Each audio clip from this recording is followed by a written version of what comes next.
રાપર તાલુકાના કાનમેર ગામે આવેલા જીવણી સતી માતાજીના મંદિર પાસેના કૂવામાં એક શિયાળ પડી ગયું હતું। આ ઘટનાની જાણ થતાં જ કાનમેર ગામના સરપંચ રામભાઈ ભટ્ટીએ તાત્કાલિક ફોરેસ્ટ વિભાગને જાણ કરી હતી।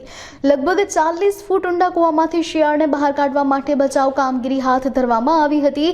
આ કામગીરી ખૂબ જ જોખમી હતી, પરંતુ ગામના પાલભાઈ ચૌહાણે હિંમતભેર કૂવામાં ઉતરીને શિયાળને દોરડા વડે બાંધ્યું હતું અને રેસ્ક્યુ સફળતાપૂર્વક પાર પાડ્યું હતું।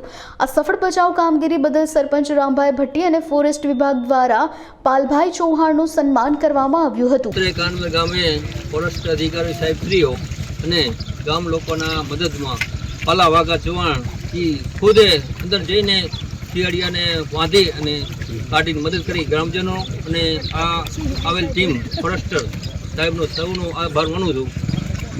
શ્રી કાનમેર ગ્રામ પંચાયત કાવજીભાઈ ઘાટી અમે ફોરેસ્ટની ટીમ અહીંયા આવેલી, સરપંચ શ્રી સાહેબે અમને ફોન કરેલો, પછી અમે અહીંયા અમને મદદરૂપ થયેલા પાલાભાઈ વાઘાભાઈ ચૌહાણ, જે બદલ અમે ગ્રામજનો તથા પાલાભાઈ વાઘાભાઈને આભાર માનીએ।